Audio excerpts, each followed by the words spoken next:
Bringing in our first bell of mindfulness for our Sunday insight and metta.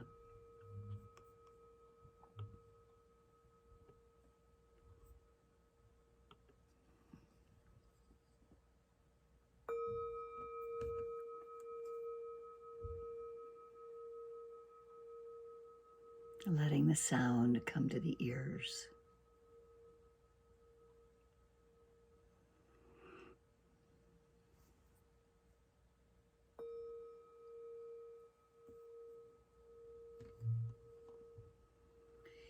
And welcoming each other, our various ages and ethnicities and cultural heritages, socioeconomic group and religious backgrounds, and our abilities, which seem to be changing, and our sexual orientation and gender identity, and just welcoming each other in all of our rich complexities and recognizing the indigenous peoples of the regions where we are. Here in Portland, particularly the many bands that today make up the Confederated Tribes of the Grand Ronde that include the Cowlitz and the Clackamas, the Multnomah, the Tualatin, and then there's also the Confederated Tribes of the Siletz, and all of the many Native communities who've made their homes for 11,000 years. I think about that sometimes, compared to 2,600 years of the Buddha seems a really long time ago. And then you think about 10,000, 11,000 years. This is sort of like time immemorial. And so just recognizing the communities of diverse Native peoples that continue to live and work all around us in the past and the present and the future, and being grateful for their presence. And also particularly in May, because it's Asian American and Pacific Islanders Month, I like to include the various Buddhists who arrived here because of immigration, the first ones mainly coming for railroad building, and all of those since the Chinese, the Japanese, the California gold rush that brought people. The U.S. has Sri Lankan and Chinese and Japanese, Korean Buddhists, Thai Buddhists, Cambodian, Vietnamese. And it is because of that arrival that we have the rich culture that we have all around us of all of the various Buddhist countries. So even though the lineage that I am somewhat versed in is Western, via the monks through Burma, it's still really wonderful to know that this rich culture of people are all around us. In Portland for Wesak comes up in the middle of the month, the birth, the death, and the Enlightenment Day of the Buddha celebrated. So there's all kinds of temples all around town that anyone can go visit and pay homage to immerse in a different kind of culture, different Buddhist culture. So different than mine, I'll just say that. So we bow in gratitude to the Buddha, to the Dhamma, and to the Sangha. Namo tassa bhagavato arahato samma sambuddhassa. Namo tassa bhagavato arahato samma sambuddhassa. Namo tassa bhagavato arahato samma sambuddhassa. Buddhang saranam gacchami. Dhanang saranam gacchami. Sanghang saranam gacchami. Dutiyampi Buddhang saranam gacchami. Dutiyampi Dhanang saranam gacchami. Dutiyampi Sanghang saranam gacchami. Tatiyampi Buddhang saranam gacchami. Tatiyampi Danang saranam gacchami. Tatyampi sangang saranam gacchami. Paying homage to the Buddha, the Dhamma, and the Sangha. Now I'm going to ring that bell one more time.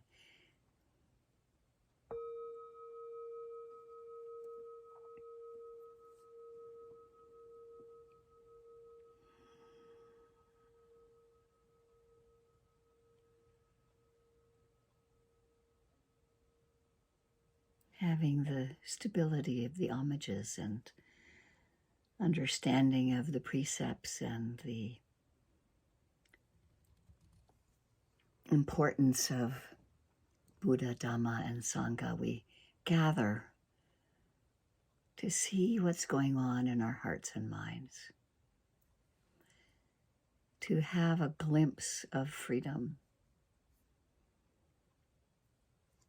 at the beginning, at the end of each breath, as we settle into our seats, noticing gravity,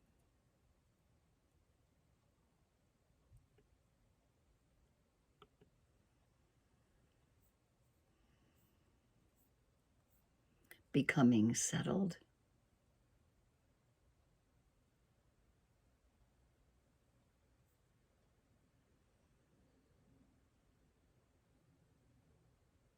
Beginning to notice our own awareness. Where is it? There are these endless ways to be attentive and awakened to this being. We can watch our action and our emotion. We can watch what we do.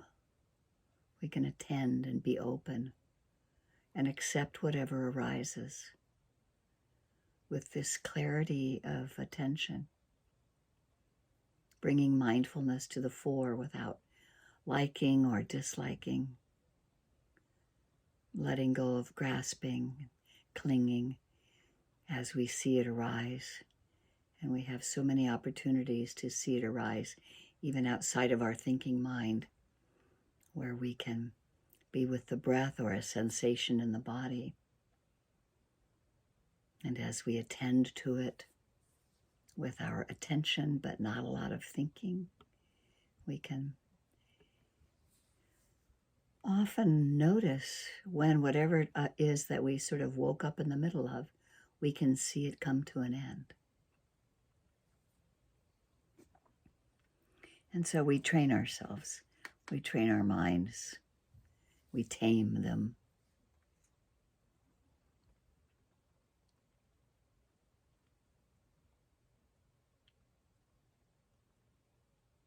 To be with us on this journey, to open to discovering what is here.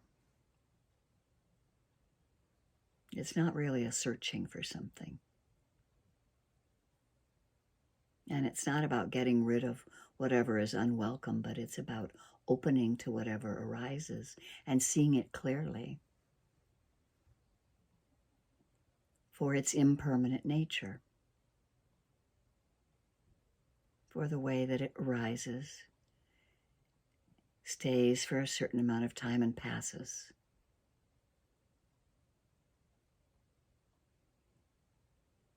And so over and over again, we let go of conditioning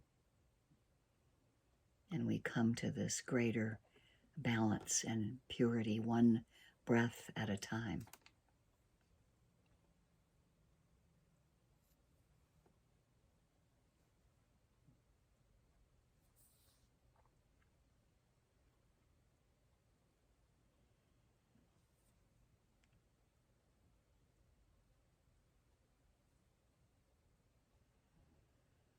As my teacher's teacher, Sayadaw U Tejaniya, whom I had the privilege of spending 10 days with when there was a benefit meditation retreat on Maui for the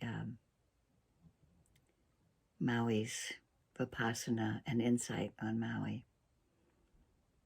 He said, nobody outside of this mind can upset it, make it angry, averse, afraid, joyful, or grateful. Nobody outside of the mind triggers it. The mind is itself responsible for its own feelings, gladness, and suffering. And so as we hold ourselves here in this place, the bravery of noticing what's arising and passing away, we can hold ourselves in kindness, gentleness, recognizing and accepting what's happening, or noticing when we're not accepting what's happening.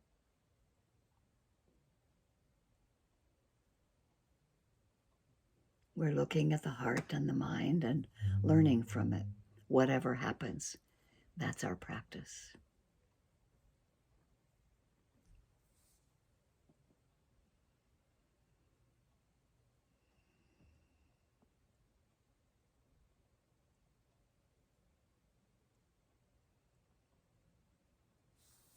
And so we let the body relax in place as best we can.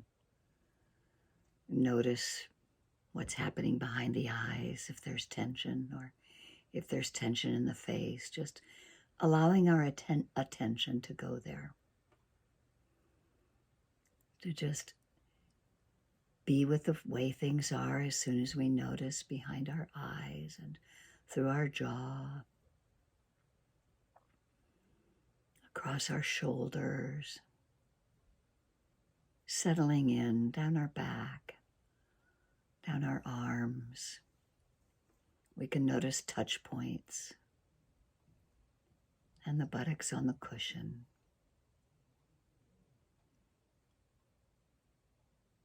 Noticing sensations that occur, noticing feelings of pleasant or unpleasant, sensations of warmth and heat and jaggedness and smoothness and whatever else comes to our attention. We're just reminding and renewing the mindfulness experience, one moment at a time, as these conditioned things come together, last for a certain amount of time, and disappear on their own accord.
Oftentimes we have the anchor of returning once we find ourselves spinning out on a lot of thinking that tends to oftentimes be the predominant sense door that we're aware of.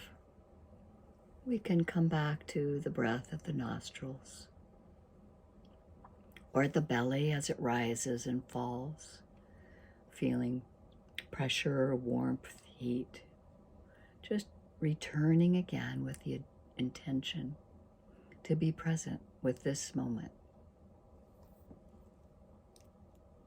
And this moment, if we're attending to something in the body, has a little more groundedness, and we have a tendency to not be so lost in the world of thinking. Sometimes we might notice when we are lost in the world of thinking that some thoughts are more skillful than others to help us on this path toward liberation.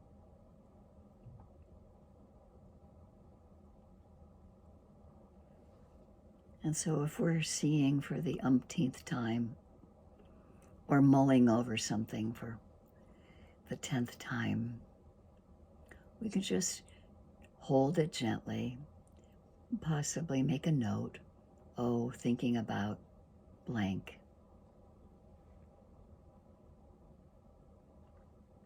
Hold it with kindness, and we might notice that it floats away on its own, or we can also let our intention go towards some Dharma thoughts that we know, some of the Dhamma.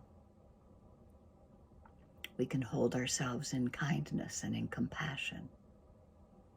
We can remember our acts of goodness, acts of good deeds. That was one of the things that the Buddha suggested, that we keep in mind our good deeds, the deeds we've done for others, the good deeds we've done for ourselves, holding ourselves kindly.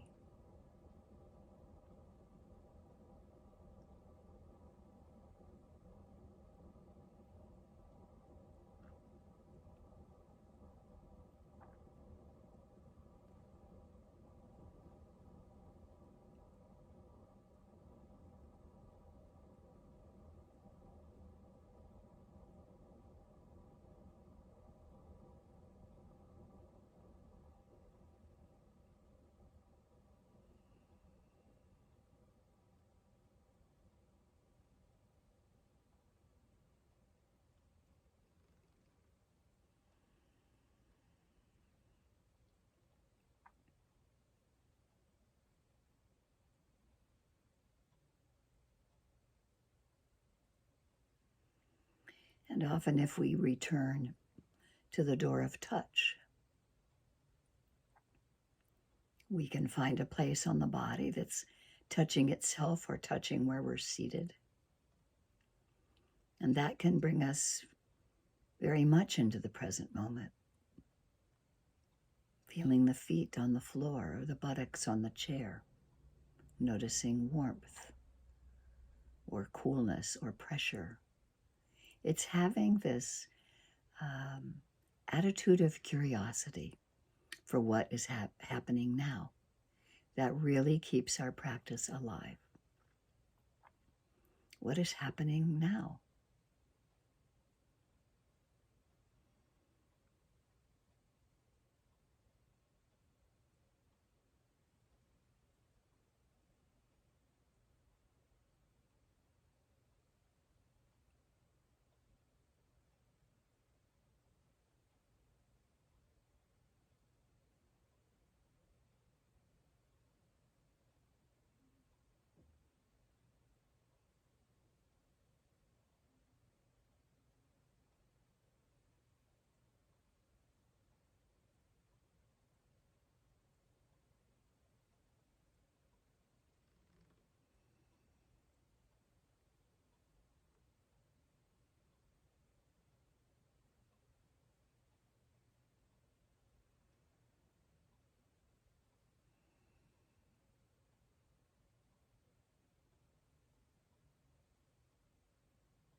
So as we keep generously giving to ourselves, that letting go process of what doesn't seem to be so skillful, and we're inclining our hearts and minds toward the more skillful or the more positive frames of mind, it's important to recognize when we can see that positive frame of mind. And that can help strengthen wholesome states of mind. We're so conditioned really to notice the unwholesome states or to be critical of ourselves. And so we incline the mind toward skillful states of mind. Maybe we remember about the 5 faculties, or 1 or 2 of the 10 paramis can come to mind, or part of the Brahma Viharas. There's a way to have a positive desire to let the mind be filled with Dhamma, let the mind be filled with the Dharma, or at least incline toward it when we notice that more negative states of mind can pass away, and we can incline toward what we know of the Dhamma, holding ourselves kindly, returning again to the breath, trusting the basic goodness and beauty that lives through us.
We simply recognize and accept what's happening. It's okay to feel indecisive or confused or restless, tired, doubtful. We look at the mind state and try to learn from it. Whatever happens, this is our practice. We just need to remind ourselves to wake up to the present moment, to use just enough energy to continually be interested in a relaxed frame of being to what's happening, rising and falling, rising and passing away, staying for a certain time period. Impermanence is seen directly. We touch upon it. We become that experience, and then it leaves on its own. Awareness leaves, the object leaves. So whatever's arising, mindfulness is there, awareness is there. Awareness is connecting with it fully. And when the object disappears due to circumstances, awareness does too. And we're right there again with that next mindful moment, over and over and over again. Continuity of practice.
We may notice that when the mind judges or has a preference for an experience to be better, then it will automatically develop a reaction of the opposite happening. And so in our practice, right view is to not have preferences. Sound is just sound. It's nature, natural.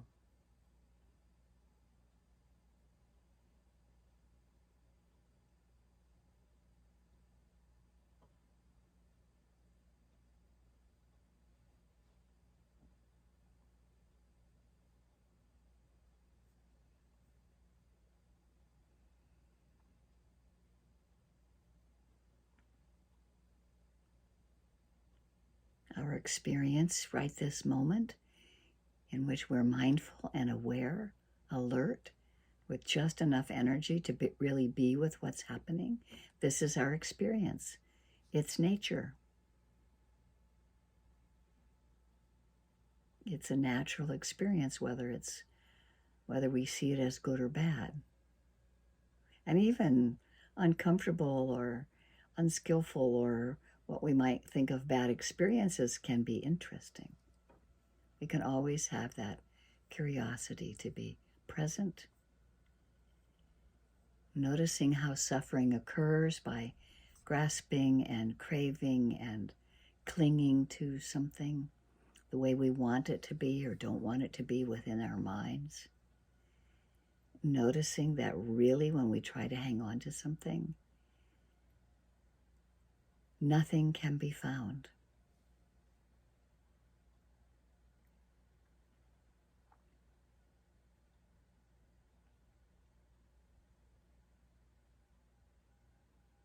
We see phenomenon arising and passing away. We know it clearly.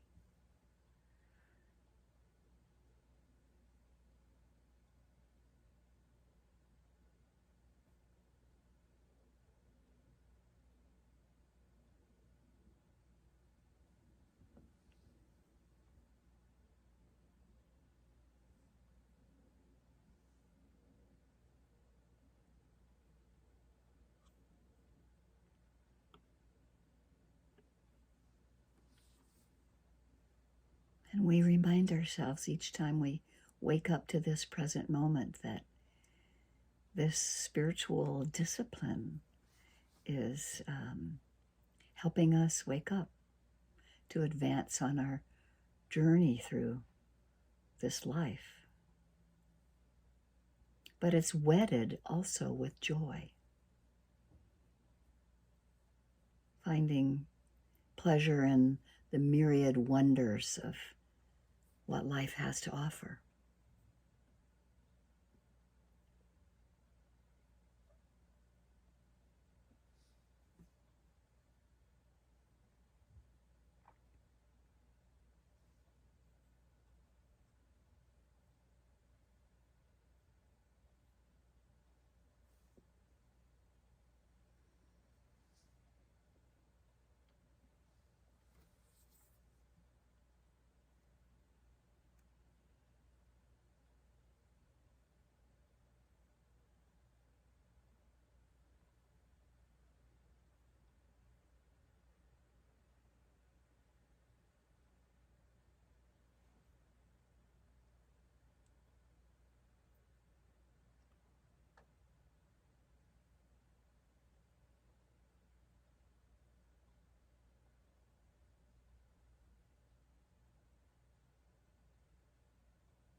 And so, as we're noticing some things that may be unwholesome and inclining toward what might be wholesome, we can realize that there's a positive desire. This desire to truly understand what's going on. Moment to moment experience is more important than just trying to be aware, but having the desire for insight, for investigation. We practice being aware because we want to understand. Wanting to understand, desiring to understand is considered a wholesome and positive desire. And that's where wisdom arises. Inclining toward the good, but not being attached to it. Turning away from what's not good, but not having aversion to it.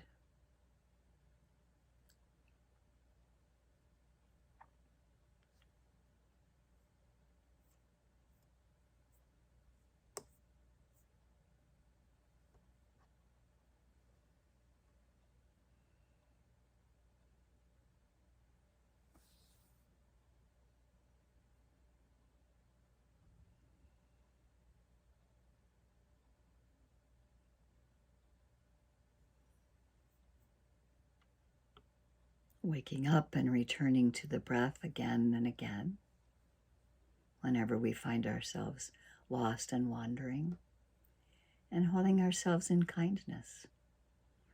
This is a slow development. This is a long path.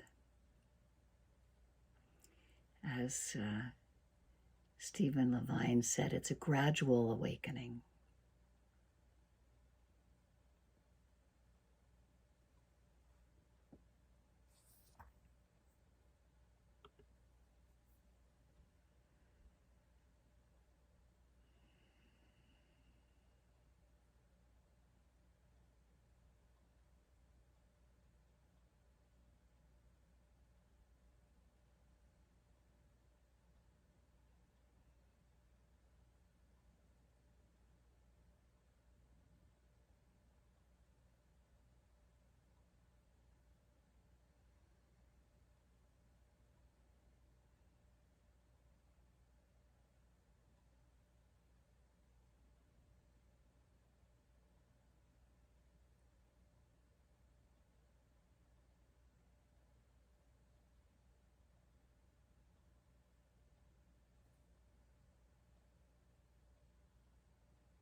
it so in everything that we come into contact with, reminding ourselves that this is just how things are.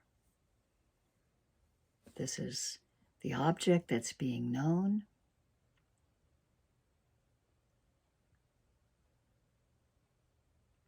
Not identifying the experience with anything or anyone. It's just what's happening right now in the mind that arises and passes. There may be anger arising, there may be joy arising, there may be boredom arising, there may be sleepiness arising. And we just see the nature of it. What is it like?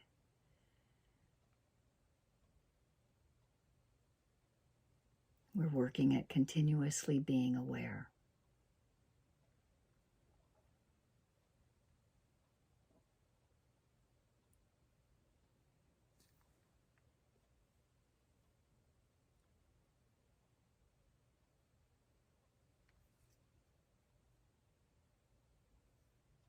And we're really seeing over and over again this true understanding of impermanence, that it's a very deep knowing that everything ends.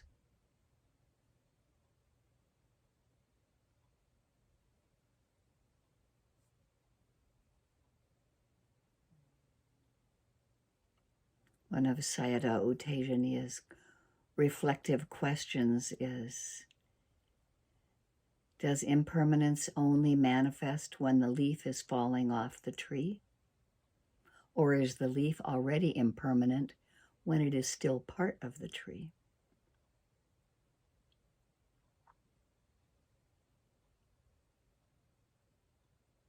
Impermanence arising and passing, holding ourselves gently and kindly, seeing over and over again what is arising.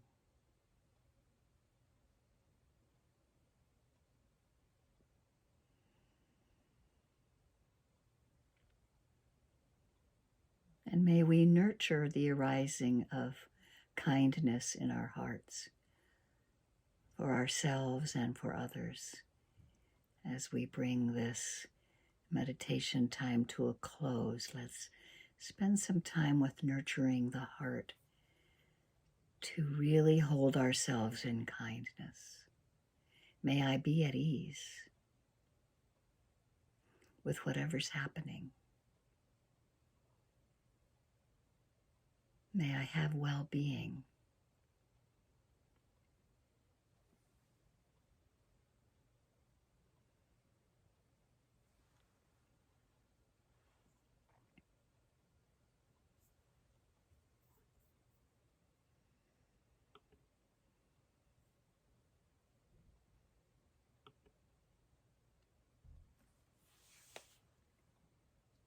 May I have ease and well-being. May I include others in this.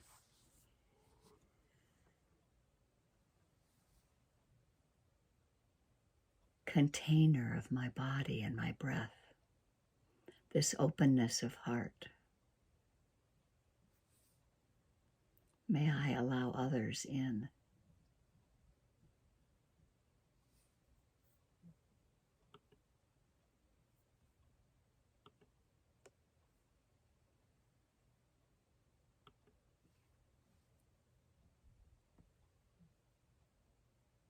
May I notice when the heart quivers to allow another being in, knowing they too suffer just as I do, and they wish to be free from suffering. May we hold another being in our hearts.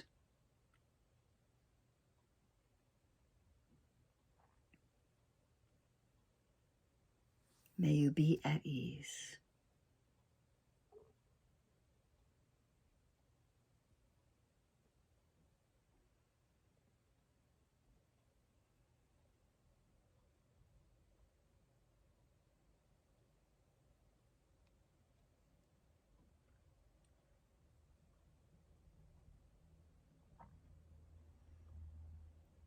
as we widen our internal circle of kindness and compassion,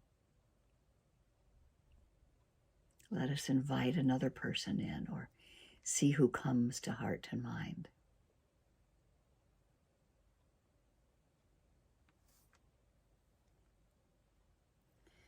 Someone that it's easy to envision in happiness. Someone that it's easy to hold in our compassionate hearts when they have difficulty, and encouraging them through our thoughts and open-heartedness to have compassion for themselves as well.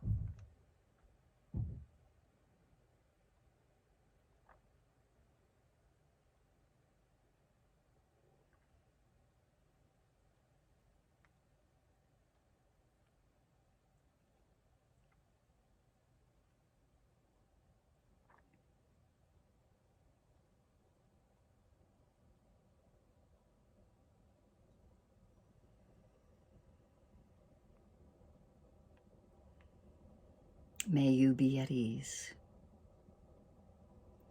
May you be with things just as they are. May you have compassion for yourself when they are difficult.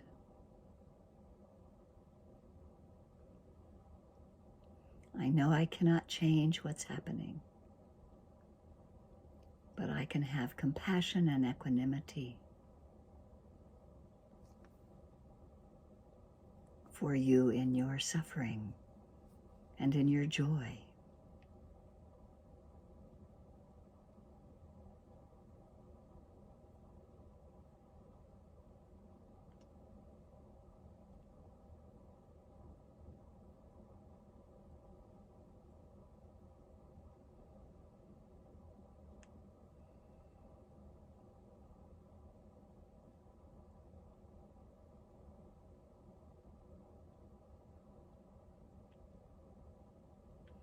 And may this kindness and compassion reach out to others that we don't know, or maybe someone that there's some challenges with. May we broaden our sphere of our heart, grounded in our noble seat, letting the heart be as wide as the world. Unconditional kindness and compassion that we nurture to include other unknown beings.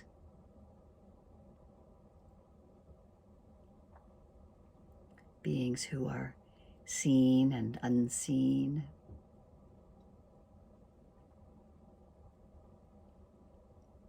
Beings who are known and unknown. Those realized and unrealized beings.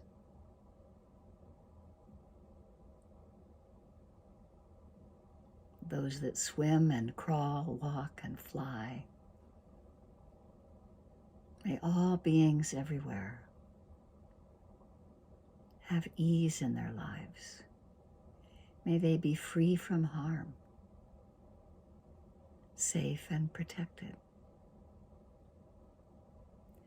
May they generate happiness and the causes of happiness, and see clearly the challenges of clinging and craving, and identifying with views of self. May we really realize that all of our actions, we are the owners of our actions. Whether they're skillful or unskillful. But may we live in kindness and compassion for ourselves and others and all beings. May all beings be free from suffering, enmity, and danger. Have happiness and the causes of happiness. Anicca vata sankhara upadavaya domino Upakitawa meruchanti te samvapasamo sukho. All conditioned things are subject to impermanence. They arise and pass away. And seeing this clearly brings the greatest happiness, which is peace.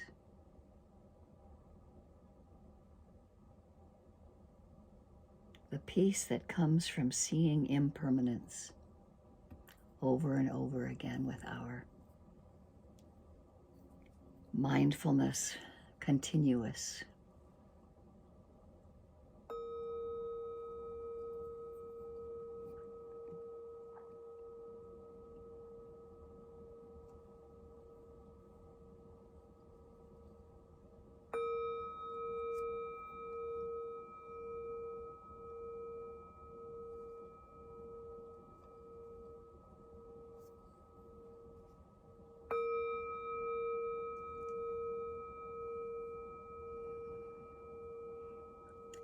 Thank you so much for your practice.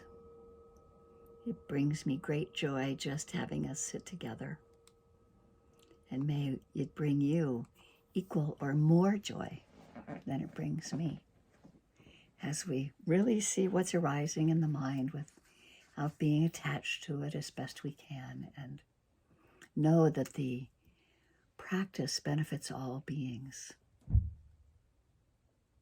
and how it opens inside of us over time is felt by others, even just by sitting in our chair in our room, that the waves of kindness and compassion for ourselves and others is of great benefit to all beings. Thank you, thank you, thank you.